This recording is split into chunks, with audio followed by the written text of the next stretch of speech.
करनाल के मुनक गांव की ये तस्वीरें आप देख रहे हैं, जहां पर लोकेश गुप्ता आप देख सकते हैं कि यूपीएससी में पास होकर 488 रैंक लेकर आए। हालांकि साधारण सा ये परिवार, एक करियाने की दुकान चलाने वाला ये परिवार, पिता कई सालों से करियाने की दुकान चलाते हैं, माँ उनकी लगातार मदद करती है और बेटे ने बहुत बड़ा कमाल कर दिया है। बहुत सारे लोग यहाँ पर उनसे मिलने पहुँच रहे हैं और आप देख सकते हैं लड्डुओं के साथ एक सादगीपूर्ण तरीके से सेलिब्रेट किया जा रहा है, क्योंकि यहाँ जो पीछे आपको कमरा नजर आ रहा है वही इनका स्टडी रूम है और यहाँ पर पढ़ाई कर कर बिना कोचिंग के इन्होंने जो यूपीएससी में कमाल किया है वो करनाल के साथ साथ पूरे हरियाणा के लिए एक गर्व की बात है, क्योंकि मुनक करनाल से जो है लगभग 15 से 20 किलोमीटर लगता है और वहाँ के रहने वाले हैं। करनाल भी इनका 6 महीने में एक आधी बार जाना होता है, यानी शहर से भी दूर बैठकर इन्होंने कैसे पढ़ाई की है, कैसे इन्होंने ये मुकाम हासिल किया है। अब इस गांव का बेटा अफसर बनेगा। एक बार तालियां मार दीजिए आप लोग, है ना। ये देखिए तमाम लोग यहाँ पर नजर आएंगे। सबसे पहले लोकेश से क्या कुछ कहेंगे, कैसे आपने पढ़ाई करी, यही स्टडी रूम रहा आपका?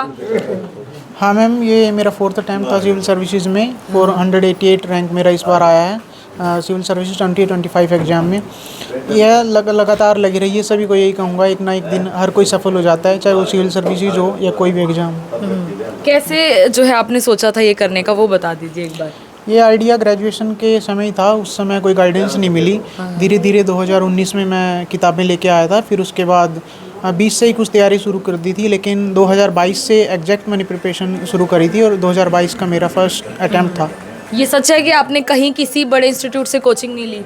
नहीं मैम, बड़े से भी नहीं, छोटे से भी नहीं, मेरे टच में इंस्टीट्यूट वगैरह कोई नहीं थे, लेकिन एक मॉक इंटरव्यू मैंने ज़रूर दिया था इंटरव्यू के दौरान। वो ऑनलाइन मॉक इंटरव्यू मैंने दिया था, अदरवाइज प्रीलिम्स मेंस और मैंने कहीं कोचिंग नहीं ली। इस पूरे जर्नी के अंदर आपको लगा कि अब नहीं हो रहा है, बहुत मुश्किल है, उसका कुछ कहेंगे? हाँ, ये तो रिजल्ट के चेक करने से 5 मिनट पहले ही सबको लगता है कि पता नहीं क्या होगा, क्योंकि कितनी भी मेहनत की हो हर कोई इसमें फेयरफुल रहता है एग्ज़ाम में, और हमेशा लगता था ऐसा तो। लेकिन ठीक है कि लगे रहो, भगवान की कर्मण्यवाधिकारस्ते की फिलोसफी पे विश्वास रखते रहो, करते रहो, बस हो जाएगा। कितने घंटे पढ़ते थे? अक्सर यूपीएससी वालों से ये पूछा जाता है। नहीं, घंटे मैटर नहीं करते, मेरा टॉपिक पे होता था। मुझे मान लो क्लाइमेटोलॉजी का कोई टॉपिक पढ़ना है तो चाहे वो 1 घंटे में हो जाए, चाहे वो 5 घंटे में हो जाए। मान लो बार बार मैं उठ रहा हूँ तो 6 घंटे भी लग सकते हैं उसी टॉपिक में। लगातार पढ़ूंगा 1 घंटा भी हो सकता है। और जब सालों साल लगे रहते हैं तो घंटे मैटर नहीं करते, गिनने भी नहीं चाहिए। आप टॉपिक देखिए, ये सिलेबस है, ये क्वेश्चंस हैं, ये करने हैं, इतनी प्रैक्टिस चाहिए, बात खत्म।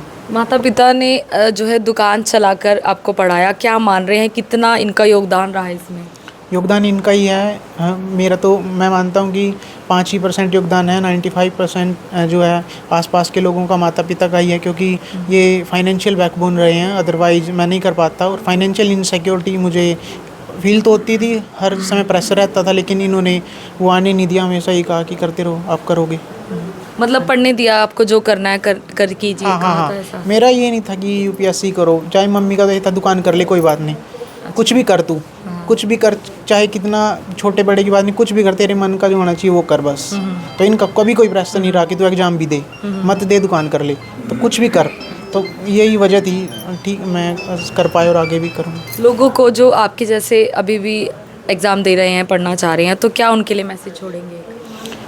मैसेज मेरा हमेशा यही रहता है कि जो लोग स्ट्रगल ज़्यादा कर रहे हैं, क्योंकि जो सफल हो चुके हैं उनको हर कोई सेलिब्रेट करता है। बहुत सारे बच्चे लिस्ट में थे, 1-2 को मैं जानता हूँ जो 2nd इंटरव्यू में थे, 3rd इंटरव्यू में थे, नहीं हो पाया। मैं उनको कहूँगा धैर्य रखिए, आप जीवन में बहुत अच्छा करेंगे। और जो सफल हो चुके हैं उनको तो हर कोई सेलिब्रेट करा, लेकिन जो असफल हुए हैं इस समय या कभी भी, वो हार न माने। आप बहुत ऊंची जगह पे जाएंगे, बहुत अच्छा करेंगे आप जीवन में। उन लोगों के साथ मेरी सहानुभूति बहुत ज़्यादा है। मेंस एक बार में क्लियर हो गया है? हाँ, मेंस में मेरे को राइटिंग स्किल्स पे शुरू से विश्वास था। प्रीलिम्स नहीं हो रहा था, वो भी कभी एक पेपर में मार्क्स ड्रॉप हो रहे थे, एक में बहुत ज़्यादा आ रहे थे, फिर दूसरे में ड्रॉप हो रहे थे, एक में ज़्यादा आ रहे थे।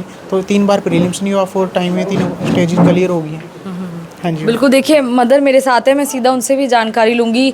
आपने भी पूरा बढ़ चढ़ कर सहयोग किया है, मैंने सुना है पूरा आप करियाने की दुकान पर मदद करते थे जब बच्चा पढ़ता था। हाँ जी मैडम जी, मैं करियाने की दुकान पे इसके पापा की मदद करती थी और मैं हमेशा इसको पढ़ने के लिए प्रेरित करती थी कि यूपीएससी में तूने जो अपनी तैयारी कर रहा है, इसको दिल लगा के करता रहा, एक ना एक दिन भगवान मनोकामना जरूर पूरी करेंगे। आज वो हमारी मन की मनोकामना पूरी होगी। कभी आपने बच्चे पे प्रेशर नहीं डाला कोई कि नहीं मैडम, मैंने कभी भी प्रेशर नहीं डाला। मैंने हर समय इसको यही प्रेरित किया है कि काम करने के लिए हर दम तैयार है हम, लेकिन तू अपनी पढ़ाई करता रहो, कभी ना कभी तो तेरी जरूर पूरी करेंगे भगवान। तो मैंने इसको हर समय सहयोग दिया, कभी भी इसको काम करने के लिए नहीं बोला, कभी इसको दुकान पे जाने के लिए बोला नहीं, और साथ में इसकी बहनों ने इसका बहुत सपोर्ट किया। हाँ जी। बिल्कुल, देखिए ये मुस्कुराता हुआ चेहरा बहन है, मैं इनसे जानूंगी, दो बहनें हैं घर के अंदर, कैसे आप लोगों ने इतना सहयोग किया? अब भाई अफसर बनेगा, एक बहुत बड़ी खुशी भी है। हमें बहुत खुशी है, इसने जो है +2 से ही बहुत अच्छे मार्क्स लिए, 12th में भी इसके जो है 97% रहे हैं। सभी गवर्नमेंट स्कूल से सभी टीचरों ने बहुत ज़्यादा सहयोग दिया, मेरे मम्मी पापा ने बहुत ज़्यादा सहयोग दिया इसको, कभी भी काम करने के लिए नहीं कहा, इसको कंसिस्टेंसी के साथ जो है काम करने दिया जैसे ये करना चाहता था। मतलब इसको कोई भी प्रॉब्लम फेस नहीं करने दी कि भाई तू काम करने जा, या फिर हमारी फाइनेंशियली जो कंडीशन थी वो बहुत अच्छी नहीं थी, फिर भी मम्मी पापा ने उसको कभी प्रेशराइज़ नहीं किया कि तू बाहर जा काम करो। और बच्चे जैसे पेरेंट्स बोल देते हैं कि तुम जाओ काम करो और हमें पैसे ला के दो, तो मेरे मम्मी पापा ने कभी भी इसको प्रेशराइज़ नहीं किया, हम भी खुद दुकान पर बैठते हैं और इसको पढ़ने दिया है। आंसू आ रहे हैं आंखों में, ऐसा लग Yes. रहा है। बिल्कुल, आप समझिए कि जब एक बच्चा किसी परिवार का सफल होता है तो आप समझ सकते हैं किस तरीके से जो है, मुझे खुद इतना जो है महसूस हो रहा है कि अगर आप अपने बच्चे को पढ़ने देते हैं तो वो बहुत कुछ कर सकता है। फिलहाल फादर हैं सर, आपका बहुत बड़ा सहयोग रहा है, बच्चा आज बनकर आ रहा है। आपने तो नहीं कहा कि चल दुकान पे बैठ? नहीं, मैंने नहीं कहा, मैं पढ़ तो वही दिल लगा के, इसकी रुचि थी पढ़ने में, मैं तो पढ़ता रहा वही, पढ़ने दिया गया। बिल्कुल, हाँ जी। कई बार अक्सर बेटों को तो बड़ा प्रेशर रहता है कि भाई कमाना शुरू कर दे जल्दी, है ना? कोई प्रेशर नहीं था ये। कोई प्रेशर नहीं। कैसा देख रहे हैं, क्या बनते हुए देखना चाहते हैं? अब एक अफसर खुशी की बनेगा। बात है जी, मतलब हर बच्चा पढ़े लगे, हमें खुशी है जी। इतने सारे लोग आज आ रहे हैं, अच्छा लग रहा है, बहुत अच्छा बधाई लग दे रहा रहे है जी, हैं। बहुत खुशी है जी। बिल्कुल, देखिए बहुत सारे लोग जो हैं फिलहाल यहाँ पर पहुँच रहे हैं और एक साधारण सा परिवार है, मुनक एक छोटा सा गांव है जहाँ पर तमाम लोग आपको नज़र आ जाएंगे। ये परिवार और यूपीएससी में 488 जो रैंक आया, अपने आप में एक अच्छा रैंक है, क्योंकि एक अच्छा पद जो है वो अब मिलेगा, IRS तक जो है ये पद मिल जाते हैं। ऐसे में फ़िलहाल जो लोग पहुँचे हैं मैं उनसे बातचीत करूँगी। क्या कहेंगे अंकल जी, गाँव में कैसा माहौल है? बच्चा अच्छा कामयाब? खुशी का माहौल है, खुशी का बहुत माहौल है। अच्छा है। इसका लगता था पहले ये बच्चा आगे जाएगा, पढ़ता रहता था क्योंकि मेरे पड़ोस में ही है, हम शाम सवेरे देखते थे इसको। क्या कुछ कहेंगे जी? जी आज हम बहुत खुशी है, हमें गम्बुना गाँव को उनसे नाम रोशन किया इन्होंने। इनका फोकस शुरू से पढ़ने में था, इनका ध्यान शुरू से बहुत पढ़ाई की, बहुत मेहनत की इस लड़के ने, तो उनकी कामयाबी आज हासिल होगी, इसलिए हम बहुत खुशी है और खुशी में इसलिए हम यहाँ खड़े हैं सभी। हाँ, क्या कहेंगे जी? हम तो बहुत खुशी है जी, ये हमारे गांव का लड़का +2 से ही होशियार था पढ़ने में, हमारे को पूरा विश्वास था भाई ये हमारा बेटा पढ़ेगा और बड़ा अफसर बनेगा, यही उम्मीद थी।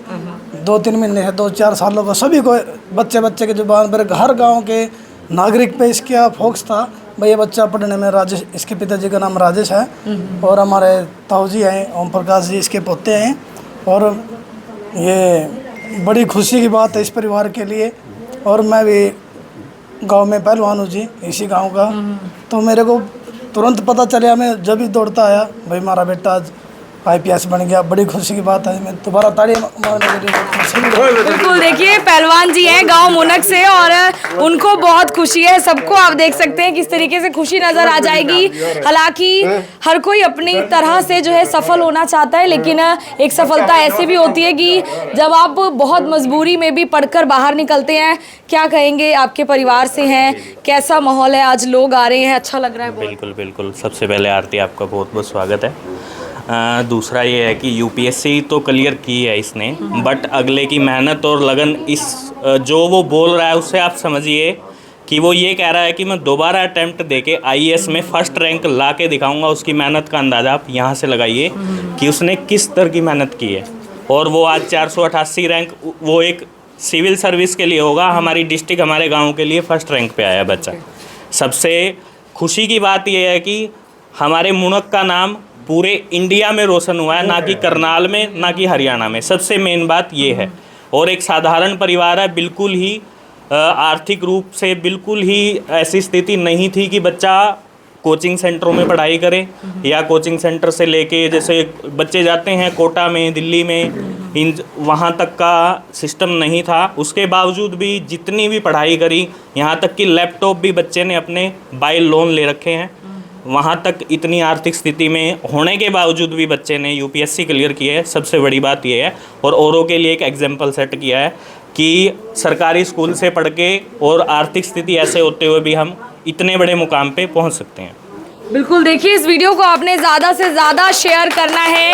एक खूबसूरत खबर लेकर आपके बीच में आए हैं ताकि जो बच्चे पढ़ाई छोड़ना चाहते हैं और जिनको लगता है कि नहीं हो रहा है, एक बार करते रहिए और साथ साथ आप जो करना चाहते हैं वो भी कीजिए, लेकिन जो आपका सपना है उस पर काम ज़रूर करिए और सपने एक दिन पूरे होते हैं। उसका जीता जागता उदाहरण है ये परिवार।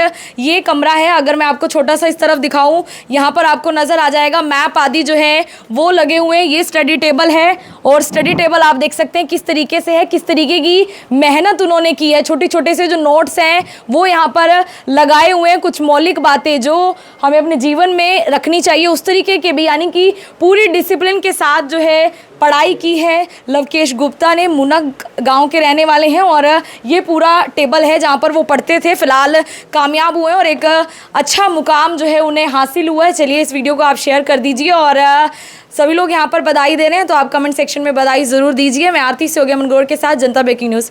धन्यवाद।